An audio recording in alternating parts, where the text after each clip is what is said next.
what you did right is you took action on the minimum viable product, the absolute easiest way to start and get in the energy and start to move forward. So you bought a cheap house in a easily accessible city, right?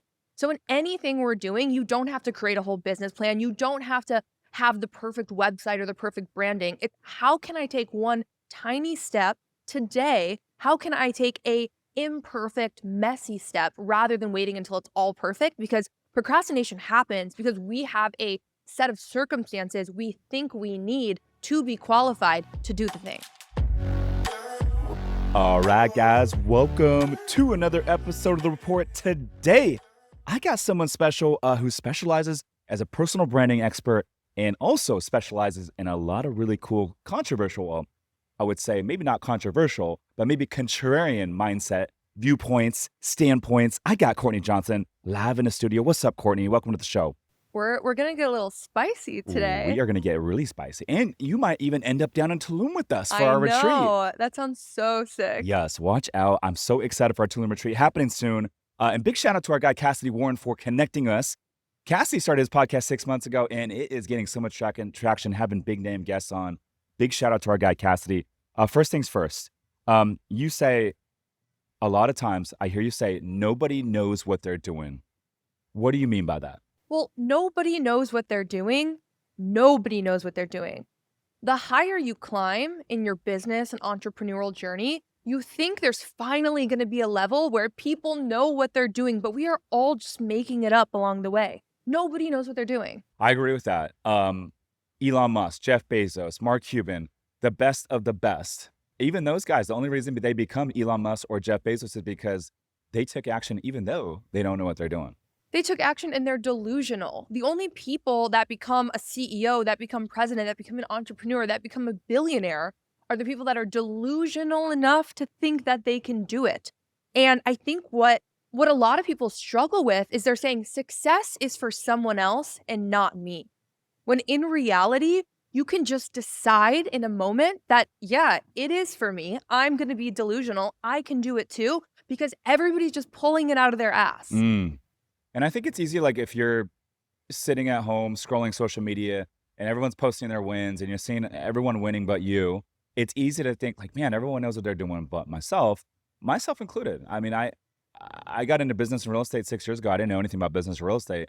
And obviously, like I had a lot of those limiting beliefs as well. But then the more you do it and the more you grow in this game, the more you realize like everyone's just kind of shooting from the hip and you figure it out as you go. Yeah. Also, action is really the only differentiator. Like you've got a podcast. I've got a podcast. Would it be valuable for me to tell you how to rank in the top 4% of podcasts that have ever existed in the history of ever? Just consistently posting podcasts? You post 6 episodes. Damn. In order to rank in the top 4% of podcasts that have ever existed, you post 6 episodes. That is the bar, right? The reason why Joe Rogan is the #1 podcaster is because nobody else has 3,000 episodes.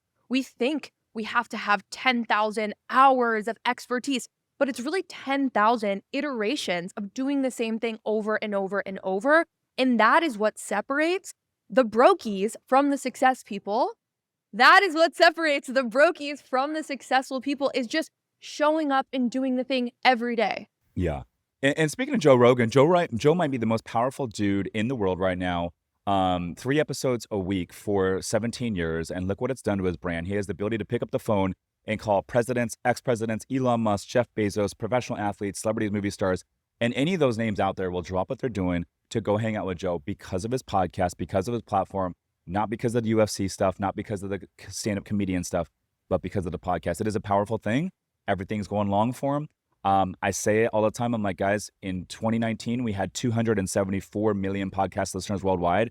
We ended 2024 with 504 million listeners worldwide. The number of listeners is doubling every single 5 years like clockwork. Everything is going away from the television and into long-form content. And I also say it's a hack if you're a content creator or you're a business owner, real estate investor looking to build your personal brand. Like, it's the biggest hack because you're building a cool platform. It's going to attract the network to you, right? But it's also the hack because you almost don't need to shoot as much short-form content now. You just shoot the long form, you have an hour-long conversation, you chop up the shorts, and now you're hitting 2 metrics, your long form and your short form. It almost saves you time. Yeah, it's the Gary V content pyramid, an upside down pyramid where you start with the long form content, you splice that, and then you never actually have to pick up your phone and create content unless you want Yeah. to. You can really create a And strong short system. form is harder to shoot. Like, I feel like when you just have organic conversations with folks, like you and I are right now, it's like, yeah, we have some bullet points, some things that I want to cover, but you don't have to like script anything out. I feel like when you go shoot a bunch of short form content, you really have to like plan out the videos, and that takes a lot of time. Yeah, but I love short form. You do. I love Okay, so short break that form. down. Why do you like short form? So, in content creation, if you want to be a master of content creation, you need to balance the masculine side of content creation with the feminine side of content creation. Every single thing in the world has masculine and feminine energies. The masculine energy is grounded, it's repeatable, it's systems. The feminine energy is the creativity and the chaos. So, the masculine side of content creation is having a system and having a process and knowing that you're going to have content go out. The feminine side of content creation is you're in the shower, you're driving down the road, you're on a walk, inspiration strikes, you post it immediately. So when you have a strong system, your creativity is freed up. So you can post those pieces of content as they come to you. And every single one of my viral pieces of content all come from I'm on a walk, I'm in the shower, I'm driving, and I'm going to be impulsive and record it on the spot. Because how many times do you think of a content idea, you put it in your notes app, and you're like, oh, I'll come back to that later. Do you actually ever come back to it? Probably not. Yeah, and sometimes I agree. Like if you have an idea, like you just got to do it real time Yeah. and just shove it out there. Yeah. And a lot of stuff is relevant too. Like a lot of stuff that I might push out right away, it might be relevant in a hot topic based on some news that dropped or maybe some cool thing that I just went through or experienced. I feel like you're going to show up as the best version of yourself, portraying and articulating your thoughts when it's like real time or just after it happens. Totally. So there's also the balance of in the moment content versus evergreen content. Evergreen content you can repurpose as much as you want. In the moment content is like you're talking about news, you're talking about a new update, something that's time sensitive. So that's also really important to balance because if you only talk about news and current events, you're not going to be able to repurpose anything. Do you repurpose content? I do all the time. Yeah, Yeah, I do all the time. I love it. I think everyone should because yeah, if you have something that really worked and got a lot of engagement 6 months ago, 9 months ago, it's like, okay, well, we can repurpose it, we can remix it and re-push that out. You already know that the hook is going to work or it's a topic that people are going to engage with. And a lot of this game, I feel like, is identifying what's working and identifying what's not working. And the content that works and people resonate with and engage with, it's like, okay, well, let's double down on that. And the stuff that no one engages with, it's like, let's table that. Yeah. I I just spent a mastermind with Jay Shetty a few days ago. Love Jay Shetty. I've never met him though. He's amazing. He broke down his entire content model, and he said his content model is just identifying his top performing posts and identifying other people's top performing posts, identifying the patterns in those posts and continuously recreating those patterns and iterating on those patterns. And I think that's so genius. Yeah, if you look at Jay's Instagram, like a lot of his the Twitter posts are like actually from other people, and he'll repost them every like 2 months, Yeah, I call and those they pop off every time. exactly because they're optimized Yeah, for sharing. And yeah. in social media, the number one thing you want to optimize for is shares. So if you do a meme roundup, which is what he's doing, he's curating other people's content, putting it all together and putting that out. That is the most optimized content type for shares. Yeah. Yeah, I agree. And it's typically static posts and then people can share on their stories. It gives them a platform to share to their audience as well. And I agree with you. So why do you think it's the number of shares with these algorithms? Because I totally agree. I feel like these algorithms are becoming more and more sensitive and they want to keep the people on the platform scrolling. And I tell people all the time, like, guys, if you go through all your content or you go look at other people's pages, you will see a direct correlation between the number of shares and the number of views. Why is that? Well, shares is leveraging other people's audience. If I post something that you really resonate with and you reshare that, you post it on your Instagram story, you retweet it, you repost it, Mm-hmm. I'm literally borrowing your audience that you worked so many years to build. I don't have to put in that hard work. You're doing it for me. Yeah. Yeah, 100% agree with that. You also say that it's all fake. What do you mean when you say it's all fake? Everything is fake. Our society, everything is fake. Our politics, made up. This could be Our fake s- right now. This could be this just could be this could fake. be AI. This literally could be AI. Our social structures, fake. Every award you've ever gotten, fake. Your credentials are fake. This is even money is fake. This is all a collective agreement we're buying into. So when you realize everything is fake, you are much more able to easily make decisions, easily make moves, easily take risks because it doesn't hold the weight anymore of this big institutional structure in your consciousness. Mm, mm. I could see it making it easier to like take action, knowing that Yeah. hey, everything is fake. Nobody knows what they're doing. And also the credential thing. Like I call this a credential kink. Okay, what Like does if that you're mean? like, "Oh, well, I'll take action once I get my master's degree, once I go back to school, once I've completed these courses, once I have this certification, then I'll take action." That is having a credential kink. You are not taking action until you get the thing where you feel like it validates you, where you feel like someone gave you permission, but you have to give yourself permission. It's also delaying though. It's delaying, Like yeah. I think a lot of people say like, oh, I don't want to get started because it just doesn't feel like the timing is right. I need to wait for this, and that to happen. But in all reality, the timing is never going to feel right for anything. Starting a business, buying a piece of real estate, starting a podcast. I mean, even people that have children, what do they say? They say, oh, I didn't think I was ready, but it was the best thing I ever did. And same thing with business owners. Like, I didn't feel like I was ready when I started, but it was the best thing I ever did. And maybe it wasn't the first business that got them to financial freedom. Maybe it was the third, fourth, or fifth business that got them there. But if they didn't start the first one and fail, they never would have ended up having the third or fourth business. And so, same thing with real estate. I'm like, guys, no one retires and gets rich off of their very first rental property. It just no, it happens to nobody. But that first rental property, at least for me, was a $350,000 property in Cincinnati. And like, am I interested in those kind of deals today? I'm not at all. They don't even get me out of bed. However, that first deal gave me the confidence to do the second deal and the third deal and the fourth deal. And then before you know it, you build a big thing, but it all started for that first one. And had I said, hey, the timing doesn't feel right, this is not comfortable, I'm not going to do it, I would still be stuck at ground one or square one. And I would have never built everything that I built today. What you did right is you took action on the minimum viable product, the absolute easiest way to start and get in the energy and start to move forward. So you bought a cheap house in a easily accessible city, right? So in anything we're doing, you don't have to create a whole business plan. You don't have to have the perfect website or the perfect branding. It's how can I take one tiny step today? How can I take a imperfect, messy step rather than waiting until it's all perfect? Because procrastination happens because we have a set of circumstances we think we need to be qualified to do the thing. That's so good. That's so good. I always say, if you don't have any confidence, it all starts with action, right? Action leads to competency, and competency leads to confidence. It's kind of funny how that works, but I couldn't agree with you more there. You got to take step one. You got to take action, and that's why I always say like, stop listening to the people closest to you, and often that's friends, family members, coworkers, people that have never done the thing that you're looking to do, whether it's buying a piece of real estate or starting a podcast or starting that business or the side hustle. And start listening to people closest to your dreams. And that means getting in the right rooms, getting around people that have successfully done the thing that you're looking to do. You could even throw college into this conversation. Like, people go to business school, but it's like, dude, you're going to business school at a university, and these professors that are teaching business have never started a business before, but they're teaching young kids business. I'm like, that doesn't make any sense to me. You're learning from someone that is trading their time for money as an employee on how to start a business, and they never had a business before. And so that's why I say, stop listening to the people closest to you and start listening to people closest to your dreams. It's the quickest way to level up your life. Yeah, fuck business schools and fuck business professors because they are sitting around all day theorizing about business rather than getting their hands wet, getting dirty, getting in the weeds, and actually doing it.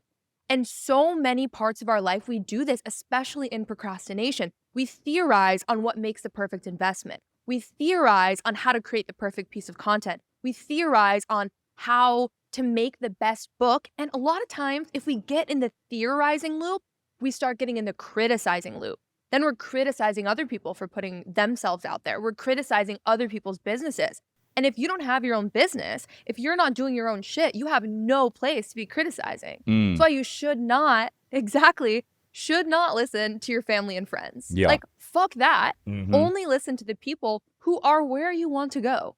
100%. And then also, like, to take it a step further with, like, universities and schools structure, it's like, Business is not founded on like memorizing how to take a test and then dumping all the information. That's not how business is founded. Business is founded by like actually doing the thing, getting the reps in, getting the at bats in, knowing what works and doesn't work, and actually failing your way to the top. And so, when I think about it, I'm like, yeah, it doesn't really make a whole lot of sense. But I also say like this time that we live in today, this era, if you're listening to this podcast right now, this era is the best time to be alive, regardless of all the hoopla out there, regardless of all the bad news in the marketplace. There's going to continue to be bad news.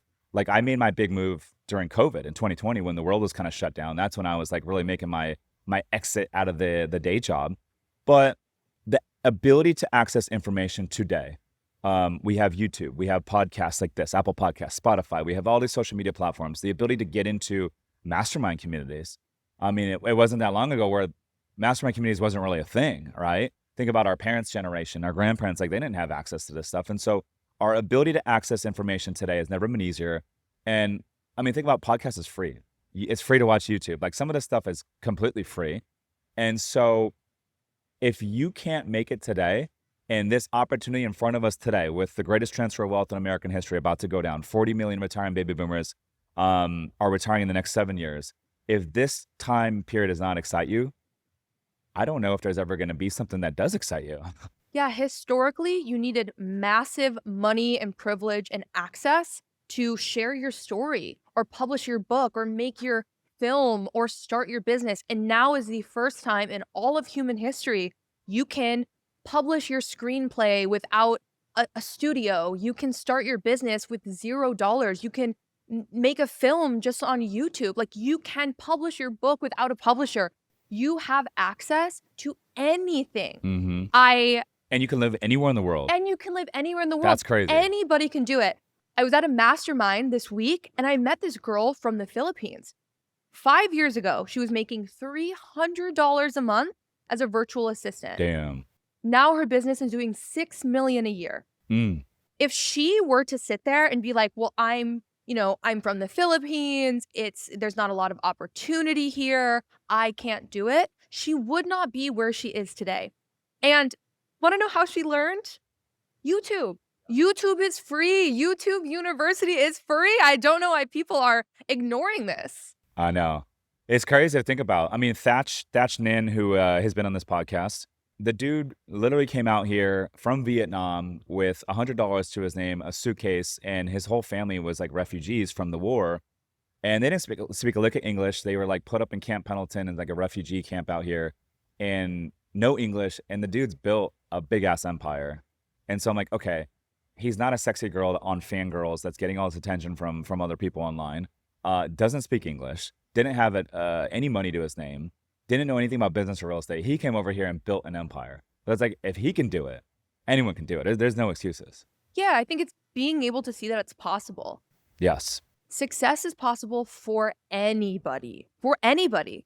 The initiation to success is just believing that it's possible for you.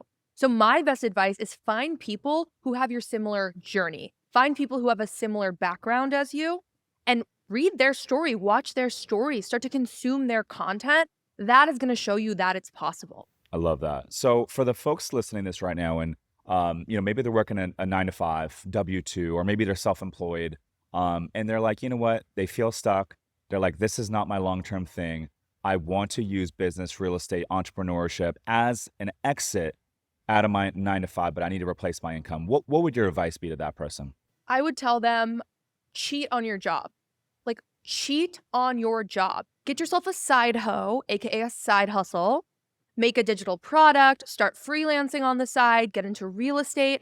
Start dipping your toes in the waters so when you do leave, you have that basis of understanding and experience around business. I think the easiest way you can do this today is go on a tool like gumroad.com, make a digital product, list it for $5, and just go experience what it's like making money on the internet. Because the hard part is not going from 100,000 to $1 million or $1 million to 10 million. The hardest part is going from 0 to 1. But if you can make $1 on the internet, you can make $10. You can make $10, you can make 100, and if you can make 100, you can make 100,000. Yeah, that's really good. What was the side hustle site that you said? Gumroad.com. What is that? It's a digital product site that also has a marketplace, so you don't really have to do a lot of advertising. They advertise for you. There's a really cool model where you can give up a portion of your revenue Okay. in exchange for advertising. So I say I will give up 50% of what I'm earning for you guys to put that money into ads, and I don't really have to touch it or promote it that much. Mm. Yeah, I mean, I agree with you with everything you said. And in addition to that, it's like, okay, well, if you are working a 9 to 5, I had a full-time government career as an air traffic controller, and I was working a lot of overtime, 6 days a week, 56 hours a week.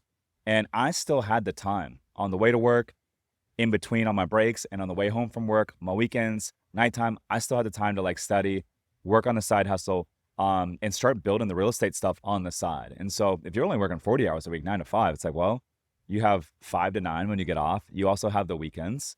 And like you go through seasons if you really want this game bad enough to where you got to sacrifice certain things. So for me, I stopped going out for like 9 months. I literally all I did was study real estate. I started going to networking events in the real estate space before I owned any real estate. And I just knew it was not a matter of if, it was just a matter of when. And sometimes you got to go through those seasons where you sacrifice certain things if you want it bad enough. And if you're cut out for this game, you're going to do it. If you don't feel like you have enough time to start a business, I'm going to tell you what to do. You're going to open your phone. You're going to go to the settings button and you're going to type in the search bar, screen time. Mm, And you're going to show me your screen time. yeah. And you're going to put those hours into starting your business. That's so good. Because you don't have time is bullshit. What is the average American average per day on the screen, you I think? think it's 7. Is that right? I'm not sure. We might have to fact check Oscar, this. look that up for us if you don't mind. I'm curious. What is the average screen time per American per day? You know what I did when I decided to get the fuck out of my 9 to 5? I threw away my TV. Mm. I literally threw it in the trash can. No, 7. Oscar Yeah. says 7 to 5 hours. Okay. Yeah, that's 7 So- hours a day. that's is plenty insane. of time to build your business. That How do is people plenty have of time. how do people have that much time? 7 hours. That's. I would have thought it was closer to 3. I think we could probably subtract like 2 hours for admin things or maybe listening to Checking music or email. podcasts, checking email. But that's 5 hours you can spend creating. The problem is we consume more than we create. And that's really, really bad. Our brains and our bodies are not meant for that. We need to consume. So I also tell my clients, even if you're consuming, I get it. You want to scroll, you want to watch, whatever. At least balance that time. If you're watching an hour of Netflix per day, at least create something for an hour per day. Yeah, agreed. What was your day job that you got out of? I ran social media at a tech startup, primarily focused on the CEO's personal brand. Okay. Yeah. And you took the skills that you learned there to go start your own thing? Yeah. Yeah. Yeah. I just realized that I was making all of these founders ultra successful by building their personal brand. And I thought, fuck it, I'm going to do it for myself. Yeah, I love that. So I've heard you say that if you pick like one platform and go really deep on that one platform and say no to everything else, everything can change in 12 months. Yeah. Break that down. If you pick one platform and post every single day for an entire year, you will never have to worry about money again. Your life will look completely different 365 days from now. And I don't mean not worrying about money like you're going to have millions of dollars flooding your bank account magically. What I mean is if you pick one platform and post every single day for an entire year, you will always have an opportunity to monetize. You will always have that deal. You will always have a new client. You will always have a new project to work on. Because when you're visible, opportunities come to you. Because the thing is, people are already looking for you right now. People are on Instagram, they're on LinkedIn, they're in the search bar searching graphic designer, executive coach, yoga teacher, personal trainer. They are looking for you. Make it easy for them to find you. I like that. So if you were to pick one platform, which one is it? Which one should it be? Oh, it depends on your goals. Okay. I love recommending LinkedIn just because it's super easy, especially if your goal is speaking or fundraising. TikTok is super easy if you are younger and are really into pop culture and understand pop culture. But I would say my strongest platform in terms of monetization and quality of my audience is Instagram. What's your top platform? I started, it's funny you say this because when I started, I just went all in on one platform and it was Instagram. And because at the time I didn't have a rhyme or reason to it, I just thought, oh, everyone's on Instagram. It's the most popular. at least for like my age group where I live today. But now looking back, I realize out of all the platforms out there, Instagram, Twitter, Threads, Facebook, YouTube, TikTok, and then you got like the long form, Apple Podcast, Spotify. I would say out of all those audiences, hands down the most valuable audience in terms of like net worth, ROI, they're going to be the action takers. Those are going to be become your best customers for most people's Wait, can businesses. I guess what you're gonna say? Yeah, go ahead. YouTube? I'm going to say it's anything long form. Okay. Apple Podcasts, Spotify, YouTube has both long form and short form. I'd put that up there. And then as far as the short form only platforms, for us, it's Instagram. Because the DM feature is very prevalent, but also like more of our avatar, which is like, we have limited partners that invest. And so these are accredited investors and that sort of thing. They're not hanging out on TikTok. You see what I'm saying? And so for us, we don't really care if we grow on TikTok, but it's a great testing mechanism and a great testing platform. But Instagram, you get the DM function. YouTube, you don't have the DM. So you got to have some more strategic call to actions to landing pages and stuff like that. Or maybe on YouTube, I see some people say, hey, go DM me on Instagram. But Instagram, you got the DM. And that's huge. And so if you're a business owner, you can put a setter in your DMs, and that opens up a whole nother, opportunity for you. Yeah. By the way, such a good side hustle right now is being a Instagram DM setter. Okay. Yeah, it is. A lot of them will get on average, 5% on cash collected. And if you're working on a good account, like you could be bringing in some serious dough. I'm hiring one right now, Are so you? slide in my DMs, Yeah. everyone. Yeah. I like that. I like that. Yeah, setters are next level. What is I'm curious, out of curiosity, like, because one thing to grow your personal brand, right? But it's a whole nother thing to monetize your personal brand, right? And so it's like the right calls to actions, the right funnels. Where are you going to take people to get them off the platform into your own ecosystem? Are you running paid ads? Are you running webinars? And so for you, what's your best call to actions and funnels from social media to get people from social to your ecosystem? My best performing funnel right now is webinars. So I don't call them webinars. I'll call it a masterclass or a workshop. And what I will do to get people in is I have my super secret information. I've kind of got my behind the scenes tips that I give. So usually I bring people in because I'm going to give them one of those secrets. Jason Fladian, I think is his name. He's the webinar guy. I followed his framework and now I have a 10% conversion on all my webinars super consistently, which is really, really high. So I send people from social to my webinars and convert them on my webinars to like my smaller, like my $1,500 offers. Okay. I Yeah. like that. For us, webinars perform very, very well. Very, very well. And for certain things, though, I would say, especially for the higher ticket stuff, because you got to warm people up, right? You got to warm people up.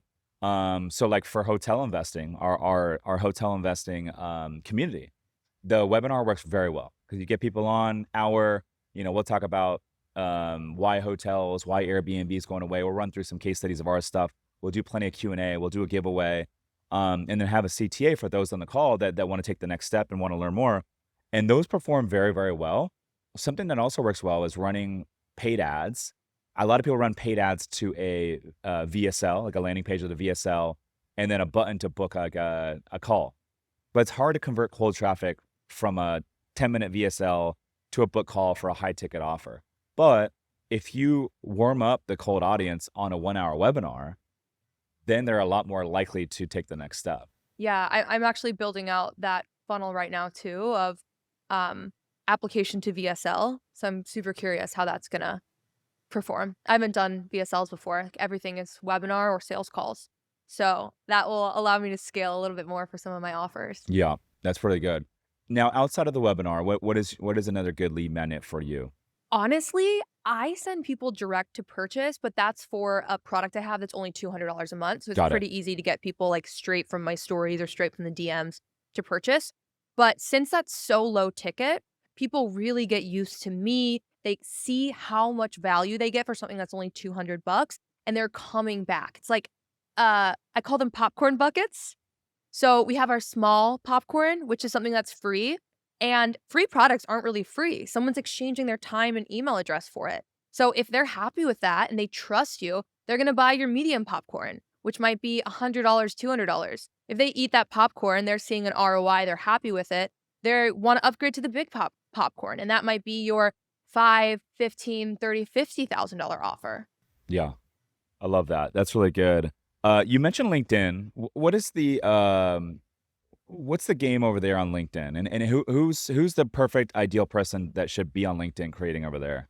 Yeah, I mean, there's a billion people on LinkedIn, and less than 2% post regularly. Regularly meaning one time per week. So if you can just post once per week on LinkedIn, you're already going to be in the top 2% of the entire platform. That's a really low bar. Now, if your profile is optimized and you're engaging for, I don't know, 5 minutes a day, you're going to be in the top 1% of LinkedIn. Now, LinkedIn is boring as fuck. Like, people are really boring on LinkedIn. So if you can just have a single iota of personality, you're going to be in the top fraction of a percent on LinkedIn. I just use my content from every other platform on LinkedIn. I post videos, I post carousels, etc. But what's special about LinkedIn, you're not going to get a ton of likes and comments and views because most people are LinkedIn lurkers. What you will get is a ton of credibility and a ton of SEO power. Specifically, LinkedIn articles index really, really fast and have really strong SEO. Interesting. Yeah, we just started posting on LinkedIn. I don't know how the platform works, but like I mentioned before we started recording, we took all the same content that we're posting organically on Instagram and we started posting on Facebook like 4 months ago. And the Facebook's like popping off right now, growing really quickly. But at first there was no engagement. And then I looked a month later, I'm like, oh my gosh, it's like all popping off. And so I'm like, well, what if we run the same playbook on LinkedIn? And my team's like, no, it's got to be a little bit different strategy. And I was like, well, let's just try for 30 days, just repurpose the same thing that's already working. And then if it doesn't perform, we can switch up the strategy. So sure enough, it's not performing. We're not getting engagement on LinkedIn. And so I'm gonna have to switch it up a little bit. So we'll have to look into like what that might look like. Mhm. So we'll see. But Yeah, here's the other I'll thing. look I'll look at your LinkedIn. I'll send you Okay, some okay. suggestions. But here's the thing, it's like, to your point, picking one platform and becoming really good at that one platform, every platform interacts a little bit differently. And so the chances that you're just going to shove something out on one platform because it works on another one is low. I think the reason why Facebook works well is because, I mean, Facebook and Instagram is all Meta.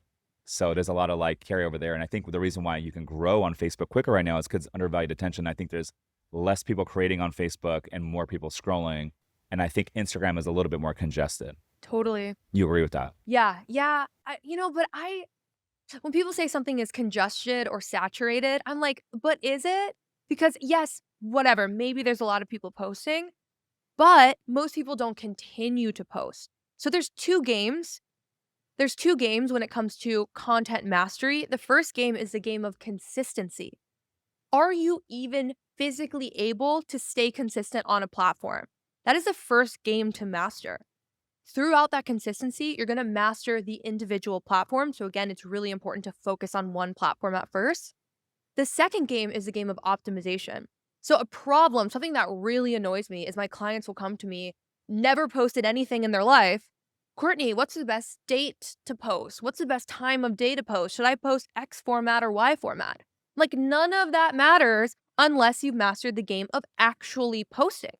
But if you ask me, and I could look at the data of your last 6 months of posts, of course I can tell you the best time of day. Of course I can give you the strategy. Of course I can tell you the best content type and the best hooks and frameworks and whatever. But if you have no content and you're just starting and you're in the analysis paralysis of, oh, but it has to be perfect, you're never going to succeed. Master consistency and then master optimization because there's two different games. Mm. Yeah, it's so good. And I think that's also why like you need to set up if you're struggling to be consistent, I think it's very important to set up some sort of accountability. So either a weekly KPI that either you own or someone on your team owns, maybe you have a VA, but they got to own it. And it's like, okay, well, how many times do you want to post throughout the week? Once a day, that's 7 posts. Twice a day is 14. Figure out what that is for you. Or maybe it's 10, right? There was a portion in time where a lot of us start with like one a day as the benchmark. So it's like 7 a week. And then from 7, I was like, okay, let's do 10 a week, which would be basically one a day, but 3 days out of the week, I'm going to post twice. And then now it's 14. So it's like, I think 14 is kind of the sweet spot on Instagram. I feel like once you go up to 3 a day, your reach starts to get a little bit jeopardized. But I think, at least for us, 2 a day is kind of the benchmark. But I think knowing your numbers, setting up some sort of accountability, maybe getting in the right rooms is also important. But I also say, if you want to get used to posting once a day and being consistent, the best way to do it is to make yourself post twice a day for an entire week. That's And then you great. go from twice a day back to one a day, and you're like, oh, it's easy. It's like when you're going to the gym lifting weights, it's like go up and weight. And then when you go back down, like, oh, this is not a big deal. And then if you want to get used to posting twice a day, make yourself post 3 times a day for an entire week. And you go back to twice a day and you're like, oh, this is easy. I got I this. love that. That's so genius. Yeah. So I teach that. And I did that. I did that for a while to get kind of conditioned and that sort of thing. I still post everything on my Instagram. Even though we have a team, I got a couple full-time editors on payroll, and they're great, and I bonus them out for like editing, like in the amount of views we get per month on different pieces of content. But they're great. But even that said, I still love doing all my Instagram, my stuff. I do all my stories, I do all the posting, I do all the captions, everything. Because I actually enjoy it. And I do feel like you will get better results if you actually enjoy it and you're good at it, if it's you doing it versus like delegating it out. So I don't think I'll ever delegate that out. I have a balance. I have a team that repurposes some of my content and helps with captions and help editing. And then I insert with my creativity and the ideas that are coming to me. So it's a nice balance. But you definitely can't be at that volume without support. But it's so easy to access support now. Like go on Upwork, find someone, budget like a few $100s a month in content creation help. Yeah. Easy peasy. Yeah, I also say this to anyone listening to this that's like, man, you're struggling to like get started or you're struggling to be consistent. I would challenge you and say like you're looking at it the wrong way.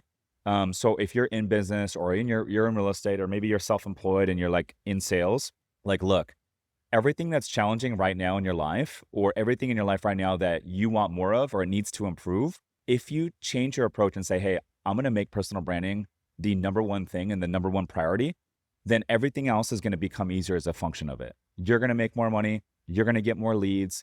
Your ability to hire and retain good quality people, your network is going to level up. Like everything is going to level up as a function of it. If you make content and the personal branding the main hustle, and then everything else the second hustle, right? Because for me, at first it was like real estate investing is the main hustle. But when I flipped that and I said personal branding is the main hustle, everything became easier. Yeah.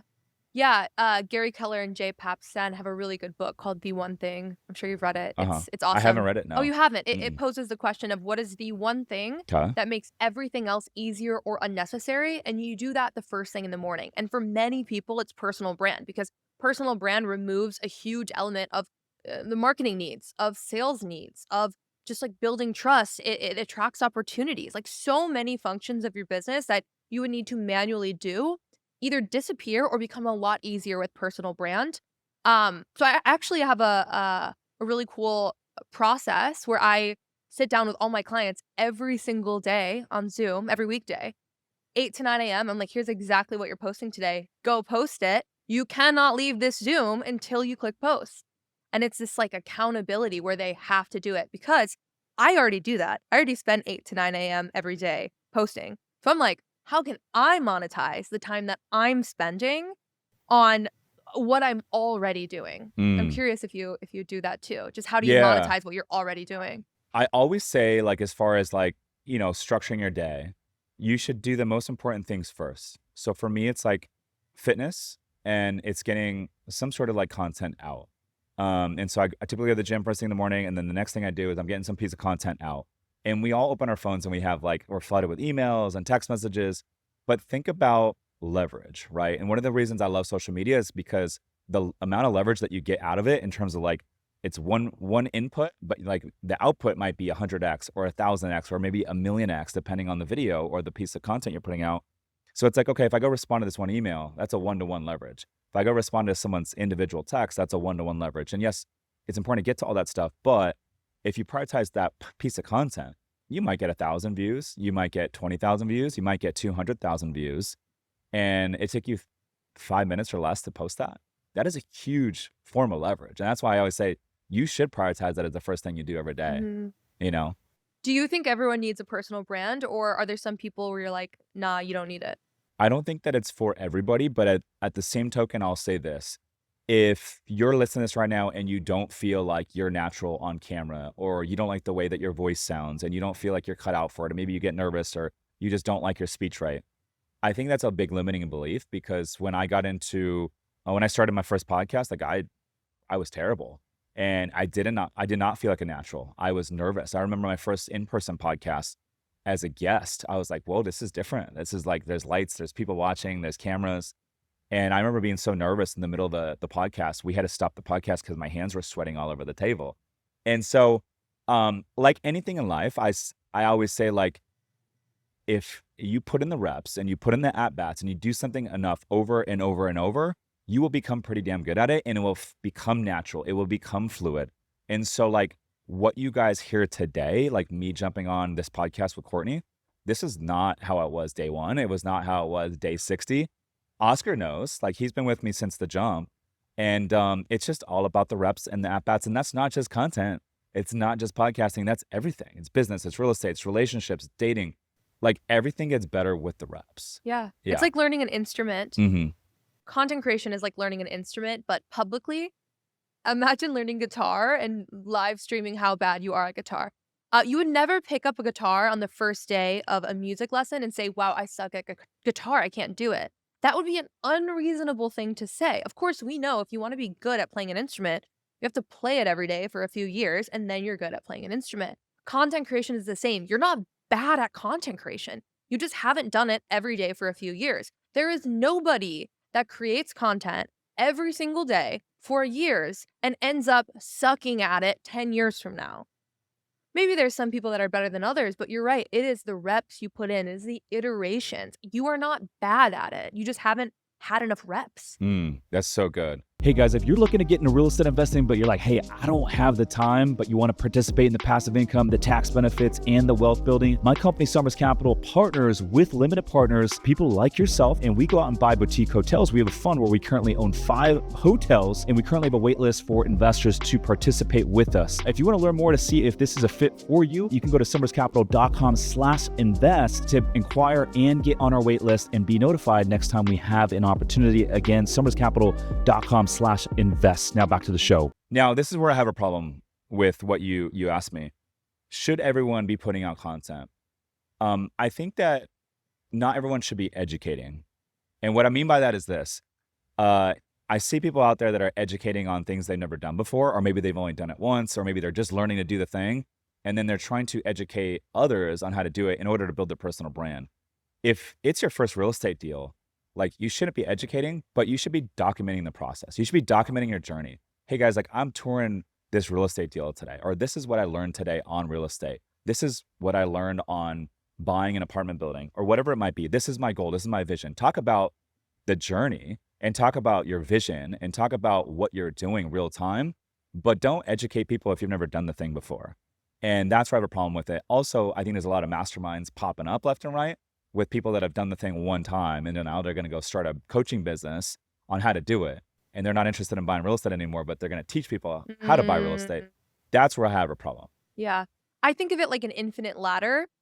There's always going to be people that know more than you and know less than you. Teach people 1 or 2 steps below you on the ladder. So I love what you're saying. Document the process. Don't necessarily teach as an expert, but I think of the example of, like, a doctor. Let's say you're like, yo, Courtney, this is my first day of medical school. I don't know anything about being a doctor. I am not, of course, maybe don't post medical advice, but what you can post is, how did you get into med school? How are you studying? Why did you choose that school? What are some organizational things that you're learning, right? All of the framework of documenting what you're doing teaches people 2 steps below you on the ladder. So exactly what you're saying, document. And then when you're in the place, like, teach. But again, if you just look at 2 steps below you on the ladder, you can always teach that person. Yeah, So absolutely. maybe for this example, it's their first real estate deal. How did they save the money? How did they, get their first loan or whatever? Like, that might be some things that they can educate on. Maybe not how to properly assess a deal if it's their first one. Yeah, I agree. And I also think that if you're, like, brand new and, like, whatever this new niche is, the best thing you can do if you want to start building your brand is start a podcast. And you don't need to be the thought leader on the podcast. You just start interviewing experts in that field. I did the same thing with my first podcast. This is my second one. I broke up. I started investing in real estate. I had a couple partners, and we had a podcast together. We started, like, buying apartments. I was brand new to apartment investing. I didn't know what I was doing, but I said, guys, let's start a podcast in the apartment investing space, and let's just start interviewing expert apartment investors. And so by doing that, it solved 2 things. For one, I got to ask the legitimate questions that I wanted to know.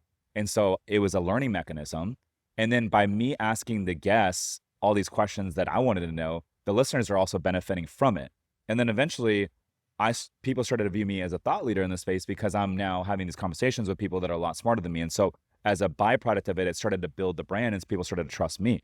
And so I think if you're brand new to whatever the thing is, one of the best things you can do if you want to build the personal brand is just start a platform and start interviewing experts. And it's also going to get you in the room with those experts as well. Yeah, there's a book called Content-Based Networking, and the whole idea of it is how to have conversations with people that might charge 10, 20, $50,000 for an hour of their time just by creating your own audience. So genius. Like the connections are just an incredible byproduct of having a podcast.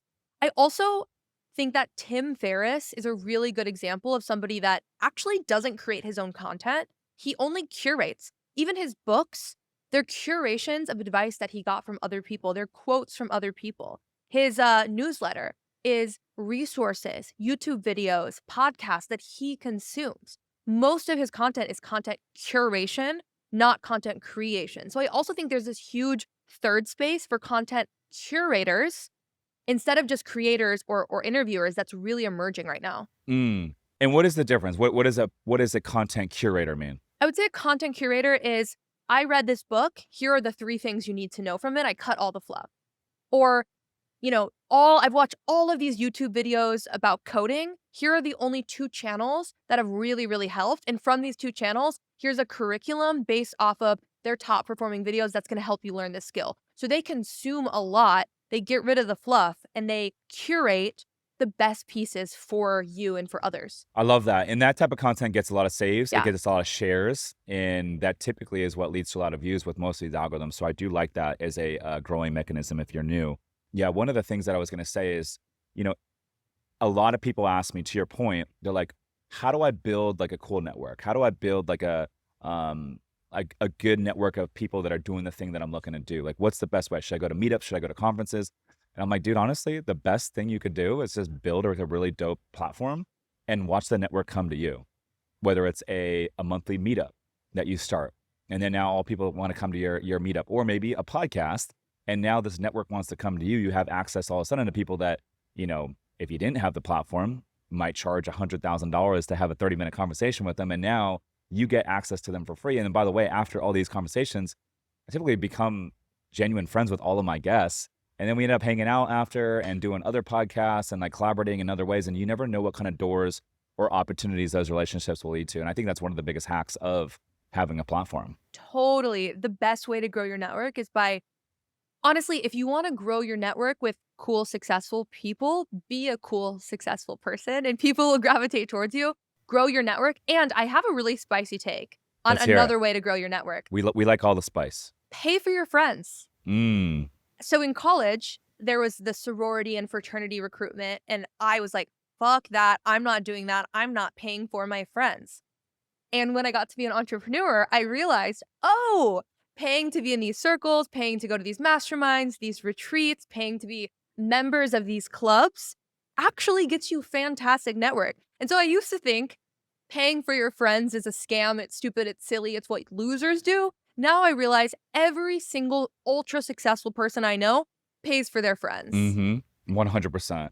And honestly, like, because it weeds out all the people that are not serious and are not committed to really winning. And so when you get into these rooms with like-minded individuals, forward-thinking, abundance mindset individuals, it's not a matter of if, winning just happens. And that's why I say, like, the best thing you can do is put yourself in a room full of winners, and then you will all of a sudden become a winner as a byproduct of it. It just happens. Yeah. And It's kind of crazy how that works, right? It's wild. It's a part of business. Like, I truly think that you should have a line item, obviously for self-development, but also for connection development. And obviously you get to points where you don't have to do that anymore, right? Like the example of Joe Rogan, I don't think he needs to like pay to be in any spaces, but as you're growing, it's so valuable. Yeah. So cringe equals cash flow. Cringe equals cash flow. What does that mean? Yeah, cringe equals cash flow. The thing you want is on the other side of cringe. That next level, that next opportunity, the thing in between you and what you want is your ability to sit with the physical discomfort of being cringe. That might be the physical discomfort of sending 500 cold emails. That might be the physical discomfort of getting on stage and speaking. That might be the physical discomfort of sharing something that you're a little nervous to share on social media. But if you do not have the ability to sit with the cringe and sit with the uncomfortable feelings in your body, you will never be successful. That's so good. Yeah, Wes Watson said, he was on one of our community calls as a guest speaker, and he said someone was asking him, "How do I know what I should be posting? Because sometimes I get a little bit gun shy with the posting." And Wes told him, "That thing that you're most uncomfortable to post," he's like, "That's exactly what you should be posting." And it's exactly to your point. The cringe equals money, and the more you can post the things that make you vulnerable or not willing to post, I think the more money that you'll make.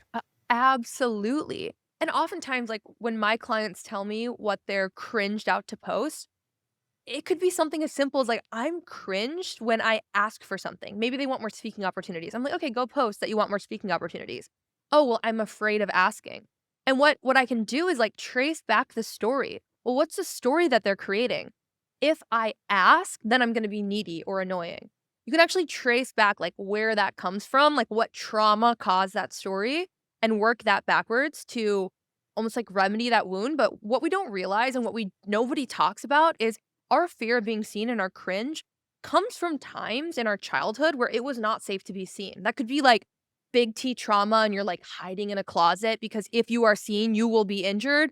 Or little T trauma, like you're at a dance recital and you fall and you embarrass yourself. But what happens in those moments is our bodies program us to think it is not safe to be seen and they're trying to protect us. So when we get to adulthood and we are on our journey of self development and entrepreneurship, we have the opportunity to transmute those things.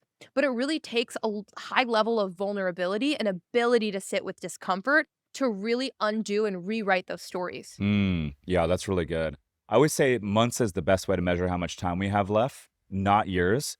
And so I just turned 40. And so average life expectancy for a male in the US is 77.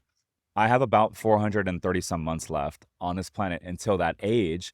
And so I think about this stuff when I'm making a tough decision or a decision to put myself out there when I'm like, oh, I don't know if I want to post that. I don't know if I want to put myself in that situation. But I think about how many months I have left. And in all reality, like that's going to go by like that. And for me, it makes it a little bit easier to frame decision making, taking risk, betting on myself when I ask myself how many months I have left. Damn, that's powerful. Memento mori, right? Think about your death or ponder Mm, your death. yes, Whew, it's heavy. that's heavy, Yes. but true. Women need to reject hustle culture. What do you mean by that? Yeah, women need to reject the hustle culture. We are not meant to work like men. We have different strengths. We have different talents. We have different ways that we work. And I Mhm. know this is like a problematic thing to say, Yes. but women, we work in cycles.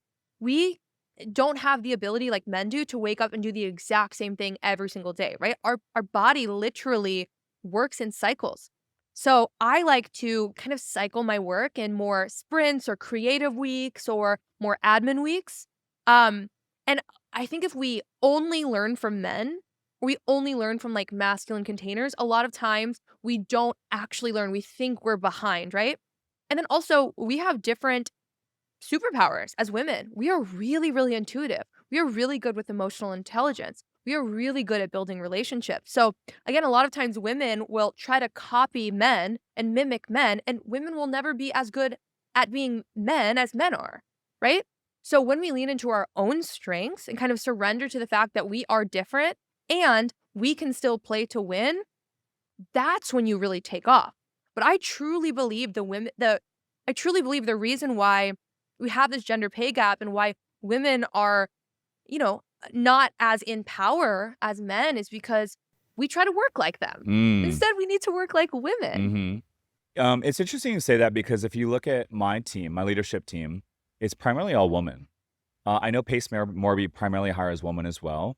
What I've found is they work harder, they're more loyal, they're less sensitive than men in the workplace.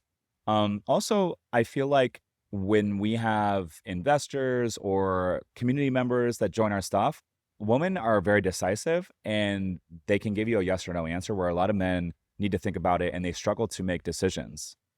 We've noticed that. It's actually not even close from our sample size. So it's kind of ironic how that, kind of shifts out. But Pace Morby does it. I do it. I actually prefer working with women in the workplace. That's really cool. Yeah, it's like we're different and we get to have a balance in our energy, right? I also hire primarily women. I think it's because I relate to women more as a woman, right? And like they kind of match my working cycle. But I agree. I think men get to step up a little bit. Yeah, yeah, absolutely. All right. So next up, life is a giant mirror. What do you mean by that? Every single thing that happens in your reality, you caused. You are responsible for. Of course, you're not responsible for your childhood or the shit that happened to you. You did not cause that, but it is your responsibility to be with that, right? A lot of times we get into victim of like, oh, this thing happened to me, or I can't do that because blah, blah, blah, blah, blah. And we create these really disempowering stories. But the truth is, everything, look around your house, your car, your relationship, your body, everything is caused by you. So immediately I know that people are in victim mode and I won't work with people that are in victim mode. If they say, "Well, I'm in a bad relationship and I can't do anything about it because blah blah blah blah blah. Oh, I'm overweight and I can't do anything about it because this is just how I am." Immediately I know you're in victim and immediately I know that you're not going to have empowering stories that are actually going to help you. Now, if you don't have what you want, no problem. That's totally fine. This is not right or wrong. It's wherever you're at, but have the humility to see, yeah, I'm choosing to stay in this relationship. I'm choosing to live here. I'm choosing to be around this person. It is a choice. You are consenting to everything that happens in your life, and you are in victim if you're like, oh my, these things are happening to me. Yeah. And also when you're in the victim mentality and it's like you're blaming everyone else for your situation, for your circumstances, you're giving everyone else the power and control over your future. You're basically saying, "Hey, I have zero control over my future." And I like it feels good to take the blame and take responsibility for your actions, win or lose. Um, and sometimes, like I'll even take it a step further. Like sometimes if it's like not 100% on me, and it might be primarily like due to something else that happened that was out of my control, I still like to say, "Hey guys, like that's on me. That's my bad." Or let's say the situation where this is a couple years ago. I'll give you an example. So I was at dinner, and I took my boat to Catalina Island, and I brought this girl with me. We've been hanging out just a little bit, but it was still very new. And I took her on a to a dinner, and I had some friends there that I care about, and I care about the relationship. I've known them for quite some time, and they had gotten into it at dinner because the girl that I brought said some things that set these other girls off, and these are girls I've known for a while. And all of a sudden, they're like popping off on this girl, and so I said, "Hey," like some people would say, "Oh, that's on her, blah blah blah. I'm so sorry." No, it's like, no, no, no. I said, "That's on me. I brought her. That's my bad. Let me go solve the situation. I'm gonna take her back to the boat. That's 100% on me. It will never happen again." And that feels good to be like in that instance or any instance, especially in business, to be like, "Hey, that's on me. It's my bad. I need to get better." Yeah, Because that's now, radical ownership. because now you're in fucking control. Yes, You that's know? amazing. Yeah, I think it's also removing the emotionality from it. Being like, okay, this launch didn't go well. Of course, I can blame my team. I could blame the ads. I could blame the algorithm. But at the end of the day, I am the cause of what I create. So to just remove the emotion, look at it objectively. If this was somebody else, what would I tell them? If this was a client of mine, if this was a friend, and I'm looking at this without the emotion, without the blame, without the victim, how can I move forward better? And then if you're continuously in that process of optimization, you're going to be way faster than the person that's stuck in the loop of the algorithm hates me or the ads just fucked up. That's so good. Yeah, so it's my buddy Champagne Dave, and he owns Champagne Yacht out here in San Diego. It's a big charter. And then he has another boat, Caviar Yacht, which is kind of his personal. So he's out in Catalina, goes out there all the time. I respect his relationship. I've been friends with his wife, Kelsey, for many years. We went to college together, and her girlfriends are all super nice. And so when I saw this situation happen at the restaurant, I was like, damn, that's not cool. And so I said, that's on me. I'm going to take her back to the boat. and she had been drinking all day. Yeah. And so I take her back to the boat, and we end up getting in the tender. She falls into the water. Oh, no. And so I'm like, oh my gosh. And so I get her back in the boat, and I already knew, like, when we went out to that dinner, I'm like, I'm gonna send her home on the ferry first thing in the morning. So I take her back to the boat, let her sleep it off, and then in the morning she wakes up, and I said, hey, like, I sat her down and said, hey, look, like, there's no hard feelings, but like what went down yesterday and last night is like not how I roll. I got you a ferry on the next ferry home. Take out the boat, grab some coffee, and then I'm gonna walk you over there. And I said there's zero hard feelings at all, and sent her home, and that was it. And then I went back to Dave and Kelsey, and them. I said, hey, I apologize. I sent her home. I want you to know that's 100% on me. But it's like you got to diffuse the situation, and I'm not down. I have like a zero tolerance for that kind of stuff, but there's a certain way that to handle it. Yeah, that's amazing ownership. Also, shit's gonna happen to you. Shit's gonna go wrong. Things are gonna blow up. There's gonna be hurricanes and chaos. That is inevitable. Mm, You don't really get to choose if shit blows up. It's gonna blow up. What you get to choose is how you're gonna react to it. And actually, it can problems can strengthen your relationships. They can strengthen your business. So even though that happened to you, I'm sure your relationship is even stronger because now they know your expectations. They know that they can trust you. They know it's not going to happen again. You shared vulnerably, like an apology and what you're going to do different next time. I think that's really a powerful example. yeah, 100%. And then I also think that like the more times you like get into situations like that and you just like diffuse it and like just take care of it right away, the more confidence you have to just continue doing that. And the more things like pop up like that for me all the time. And as an entrepreneur, you're putting out fires left and right.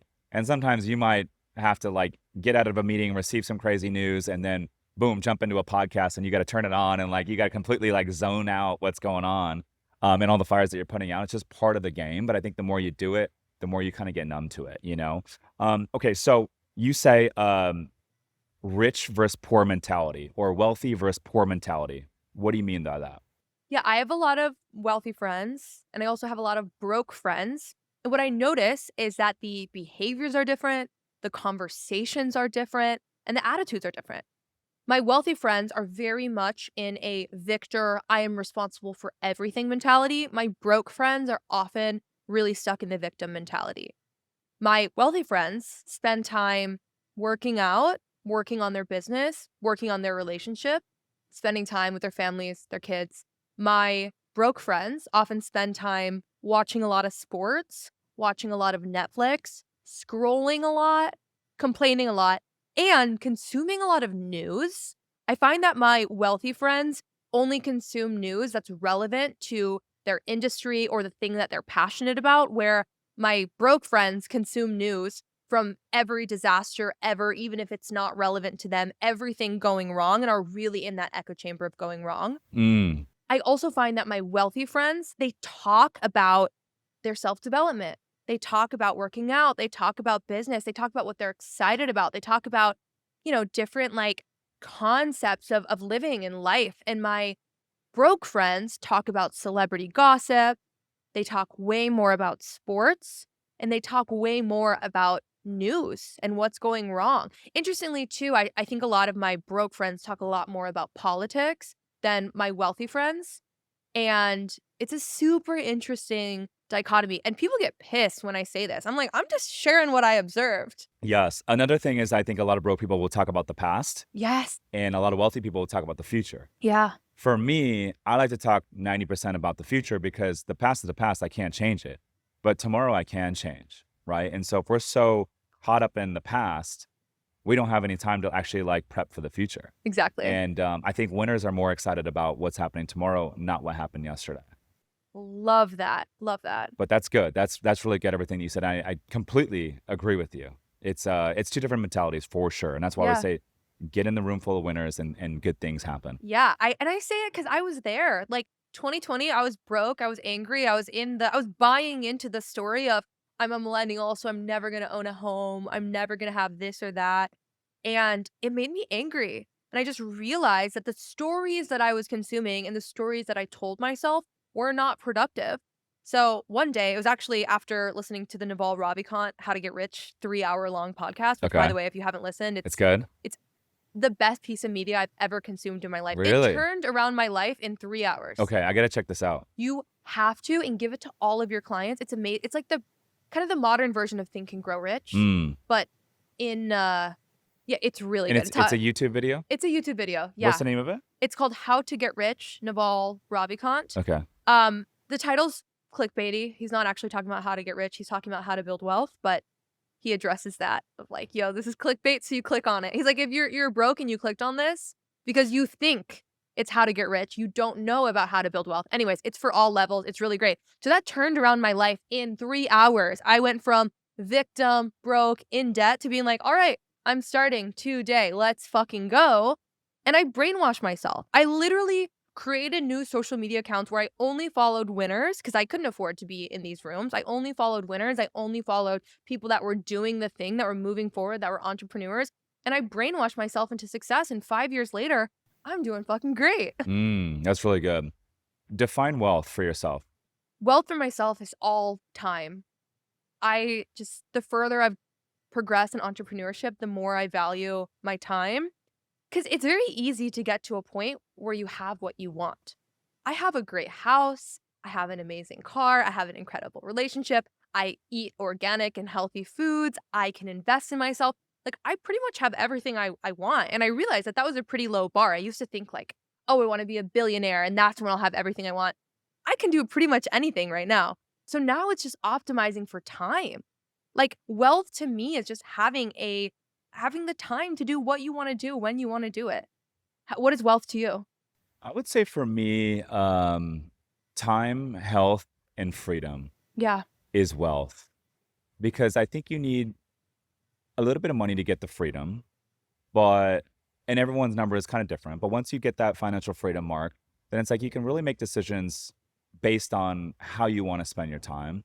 And then I also say like a lot of the things that we cherish in life don't matter if you don't have your health. So for me, I think it's time, health, and freedom. So resonates with you, which is a little caveat there, a little twist. Yeah, health Yeah. is super valuable. I always just take it for granted, obviously. I'm like, I'm healthy, so I don't even think of health as a point of wealth, which is great, I think.